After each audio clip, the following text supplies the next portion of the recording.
Ganito ang daan patungong Sitio Sanggaya, Barangay Baylanan, Talakag, Bukidnon.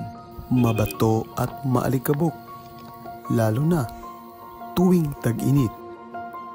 Kung mahirap ang daan tuwing tag-araw, paano na kaya kung bumagsak ang ulan at maging putik ang daan? Kapag kasi panahon ng tag-ulan, nagiging kalbaryo ito ng mga residente.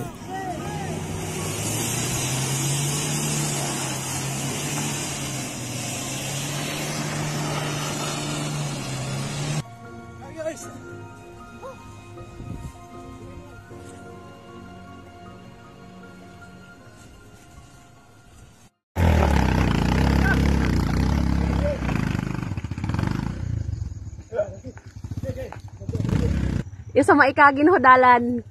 Aba ko, pasalamat kigid ko kini sa dumog kapandian sa dalan ta. Sa kinsang mudaog. Inanan na yuang kita ang karsada gyud. Sanggaya wala ka man. Ha?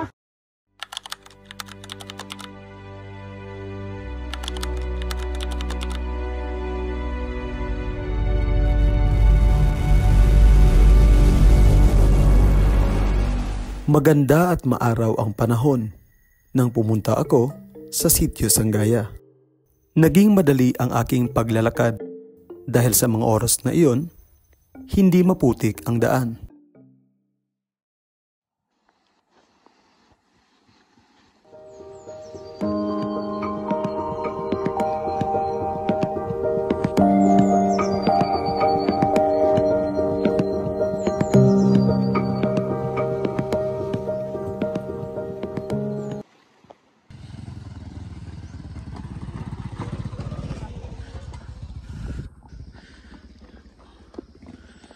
Morning. Oy. Dahil walang ulan ng umagang iyon, hindi inabot ng kalahating oras ang aking paglalakad. Ngunit bago ko narating ang sentro ng sitio, nadaanan ko ang mga taong ito. At sa unang tingin, alam kong may bayanihang nagaganap. Pila man adlaw nila call diha? Ang adlawan sa pagsuhol, mga 150 lang, kaya lahat mo ng karot. 150. So, kaon. Libre o kaon o pangapi. Panuto na yun. Panudto lang. Ang pamahaw nila? Na, panudto lang. Karot sila? Karot sa gila ang tanong diri, kaya mura man gid diri ang karot mo yung kuhan kay og mga pareha sa aming buko. Pag bisod man diri ipagawas. Okay ra unta og parehas karon naning tininit nga naa kay buko, kay okay ra may karga ni magbuskab. Karot ra gyud patatas dayon. Mura gyud na. Nga, pwede atsal, kaya hagkap magkain siya ang atsal. Pwede magkakaong kabayo. Tay, hindi ba sige?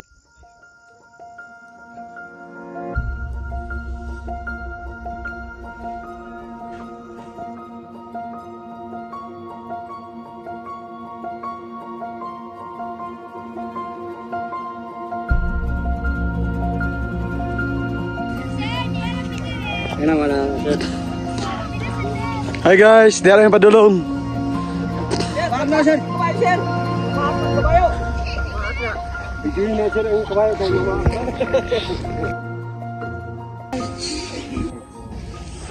Daliga, ang katawa, no? Turo? So, kani sa mga i-deliver na sa Cagayan, mga pila ka adlaw gikan karon. Kung ano ni sa kuan dayon? Karon nagahapon. Hapon, niarga diri. Ugma dayon sa buntag didto na. Karga na rin mo. Kadlaw. Tapos ang inyong suhol ani kung magkuan mo. Aya na diretso na pagkahapon ni hatag o aya pa pagbalik sa Mga 3 days kikan sa paglarga. Paglarga lagi. Aya pa makabot among kuan suhulan. yung kuan oh. Karot.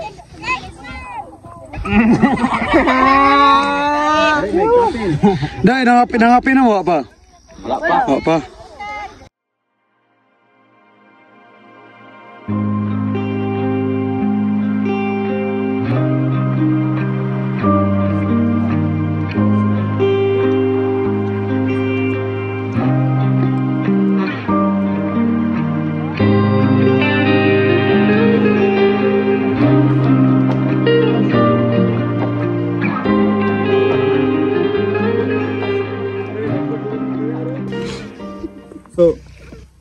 reject tol.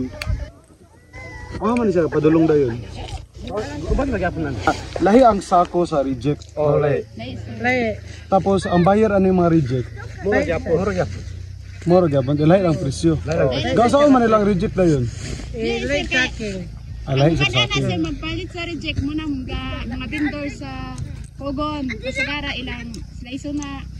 Gahimong sari. Oh, sorry sir. Pusta de. Kay kaning mga nindot mo ni ga export sa inasod. Oh, muna sir. Harmoni kargada. Kaning ano yo, unsa pasabot ano yung kanang medyo okay ni siya. Okay na siya. Kanang medyo kabayulit. Unsa man yung variety sa carrots pod? 5 is siya. Dili siya, Depende okay sa nila kwan. 5 Kada siya. to. 4S. Ano yung tawag ano to? 4S? 4 is o 5 is.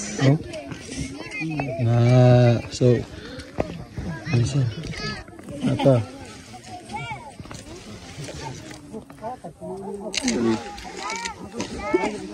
Pero kani mga gagmay okay ba no? Tudto ni Dili sir, muna na pag manag sa akin, muna dahil na itabon kay para dili pud siya makuan sa adlaw. Madaot man siya makuan sa adlaw sir. ay abin ako ga na ang gamit ani para Butang na sa kuan. dili makuan. Dili makuan sa adlaw ang karon. Pag abot sa kagayan, guwapa pag kay murag muhubog man ni siya sir pag makuan sa adlaw. Labi ano kuan expose ini. Kani 5S ni. Where is Ano 4? Pagdako 4, mas gamay ang 5. Balik. Ang gabi dito ito sa guys? open sa open. Ito yung paborito niya nga sounds, unsa man? Love song. Diya kay opening na diya. Ay sa una sir, kani siya nag 100 ang carrots. 100 ang Kilo per kilo. Oh. Karon din sir kay kuan 118. 18. Oh, 18 lang. Naway Jesus. Dahil sa magandang klima at matabang lupa, mainam pagtamnan ng mga high-value crops ang sitio Sangaya. Ngunit dahil sa mahinang kalagayan ng mga daan at kakulangan ng pondo, limitado ang mga oportunidad sa sitio. Mula sa pag-aani ng mga carrots kanina, napadpad ako sa ibang bahagi ng Sangaya kung saan nadatnan ko ang mga magsasakang nagsisimula pa lamang sa paghahanda para sa panibagong tanim. tawag ani nga proseso kanya gabuhaton. Ay mo ni kudlit. Kudlit. Pero ang kadaro ani kabaw. Oh, kabaw gyapon. Pwede gyapon kuan.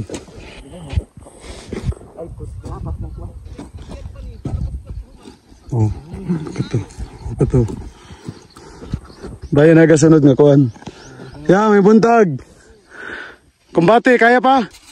Ang tawag ano ya? Unsa tawag niyo anak diri pag ingana? Tak mo ni. Oh, tak-tak. Tak sa arot.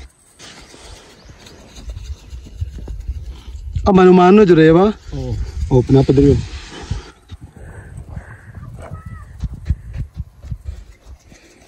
Init naman dayon, auto mag-init. Abili ban di salon sa importante nga Mata naman. pagkakuan dayon tabunan dayon na mo. Iya, reverse dayon para mabasa man siya. Mulupag dayon ang similya. Kanya pagka 5 days utruan na siya o kuan kanang red birds para kanang akong gasto diya nga apit na bag 200 sa hose lang. Okay. Mukabat man siya og mga 50 karolyo. Oo, kayo pwede itong na weld akong patatas diya. Mga pila pa di mo lugi pagka-failure ka? Mga 70 siguro. Lugi ni mo na. 70k. Oh. Kaya pagkanong pa lang to. Pagka human og sirado na mo, nalaya dahil ng mga kuwan. Kaya di man sa bakterya, sa yuta na siya. Sa di kalayuan, nadatnan ko ang pamilyang ito na sama-samang nagbubungkal ng lupa. Mahigit 1 taon na silang nakikipagsapalaran sa sitio Sangaya. Patuloy na umaasa na sana magtatagumpay sila sa kanilang pagsasaka.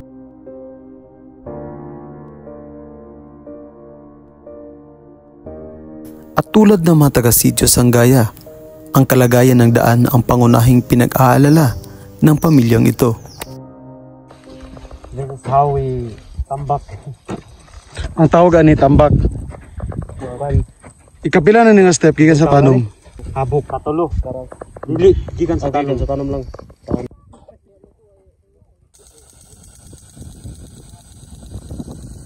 Kakainom ni Allah ba?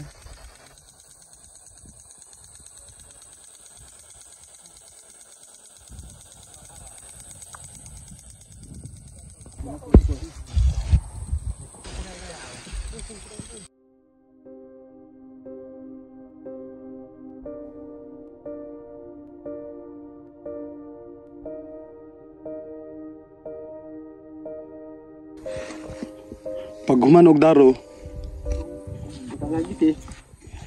mauna ang puting akuan. Oo, una. Matanog iti. Abi na kung iti ahin na pagtanom. Pwede gyapon. Pwede gyapon. Una tanom may ito.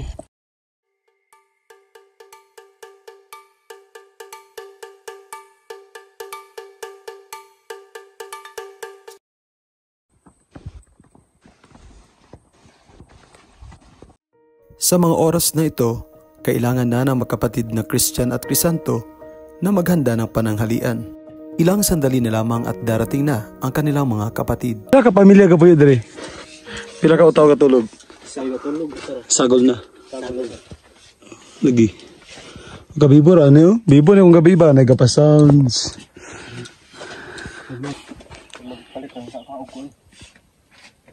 Dahil hindi taga-Sanggaya ang pamilya Aynon, pansamantalang kubo lamang ang kanilang tinitirhan hanggang panahon ng pag-aani. There goes this.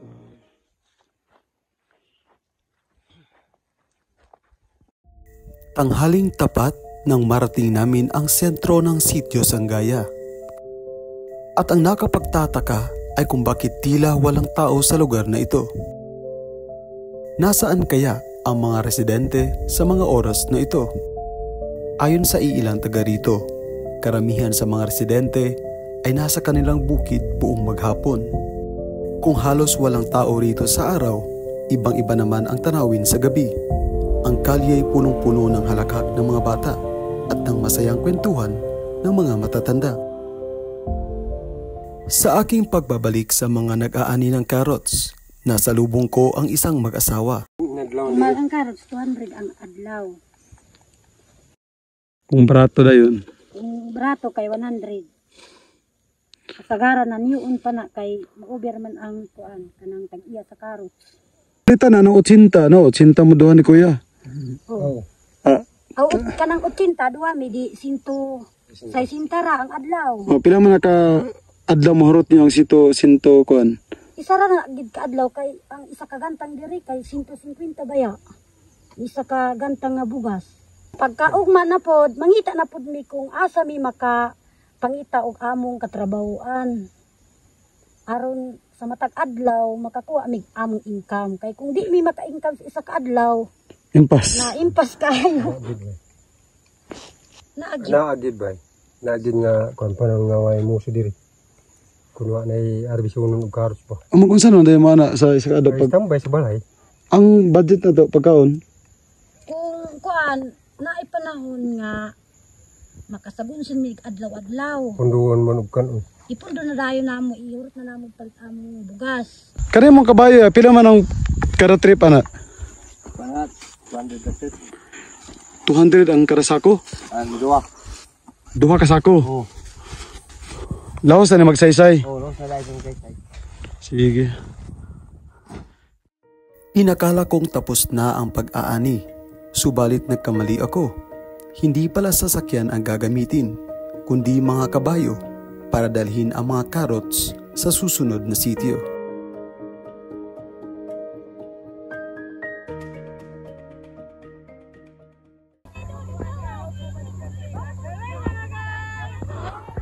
O, di ba? Congrats, nauman ha!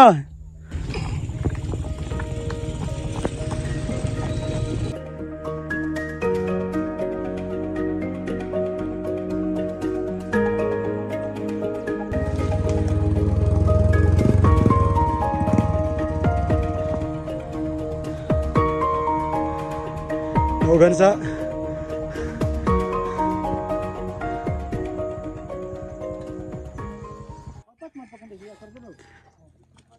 Ready na ni kawan ko pagkagayan. Kanang 15 di barato ba na? May?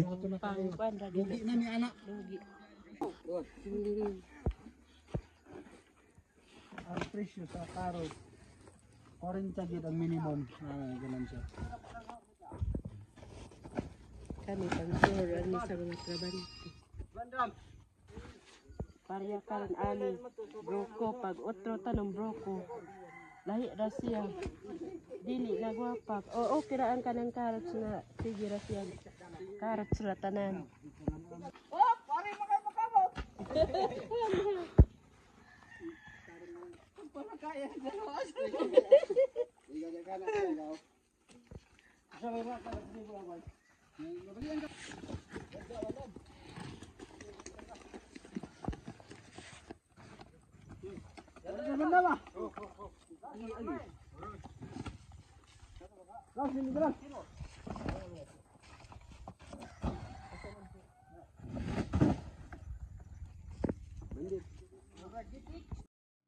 Taon-taon, buwan-buwan, araw-araw, ang paghihirap ay patuloy. Ang daang putik sa gabal sa pag-unlad, sa edukasyon, sa pangarap. Daang sementado, isang panawagan. Hindi ito isang kahilingan lamang. Ito ay isang pangangailangan. Isang pangangailangan para sa pagbabago, para sa hustisya, para sa isang mas maayos na kinabukasan. Saan man makarating ang dokumentaryong ito, sana'y maging hudyat ito ng pagbabago. Second Stories, dito nagsisimula ito. Ken Stories,